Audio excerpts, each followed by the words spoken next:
பல்வேறு தேசிய நெடுஞ்சாலைகள் கோவை மாநகரத்துக்குள்ள செல்வதனால நிறைய போக்குவரத்து நெரிசல் ஏற்படுகிறது. இந்த போக்குவரத்து நெரிசல்னால கவலைப்படக்கூடிய கோவை வாசியா நீங்கள் கவலை வேண்டாம். அண்ணாமலை அண்ணனுடைய 100 வாக்குறுதிகள் 500 நாட்களுக்குள்ள நிறைவேற்றப்படக்கூடிய வாக்குறுதிகள்ல இந்த வாக்குறுதியும் ஒண்ணு. இதனால உங்களுக்கு இந்த தேசிய நெடுஞ்சாலைகள் மூலமாக நகரத்துக்குள்ள எந்த ஒரு போக்குவரத்து நெரிசலும் ஏற்படுத்தாதவாறு செயல்படுத்தப்பட்டு தரப்படும். சரி, எப்படி பண்ண போறாங்க அப்படின்னு பார்க்கலாமா? கோவை நகர் வழியாக இப்போ பாத்தீங்கன்னா சென்னை கோவை கொச்சி தேசிய நெடுஞ்சாலை, கோவை மைசூரு தேசிய நெடுஞ்சாலை, கோவை ஊட்டி தேசிய நெடுஞ்சாலை, கோவை நாகப்பட்டினம் தேசிய நெடுஞ்சாலை, கோவை திருச்சி தேசிய நெடுஞ்சாலை, இது எல்லாம் கோவை மாநகரத்துக்குள்ள போறதுனால போக்குவரத்து நெரிசல் ஏற்படுகிறது.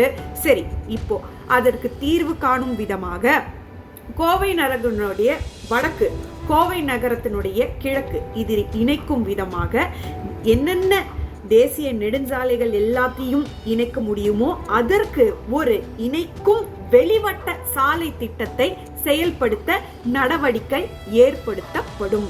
இது மோடிஜி அவர்களோட சேர்ந்து அண்ணாமலை அண்ணன் உங்களுக்கு கோவை வாசிகளுக்கு கொடுக்கக்கூடிய கேரண்டி அப்படின்னே சொல்லலாம். சரி, வாக்களிப்பீர் தாமரை சின்னத்திற்கு. ஏன்னா இதுதாங்க 2 பேருடைய கேரண்டி. ஜெய்ஹிந்த்.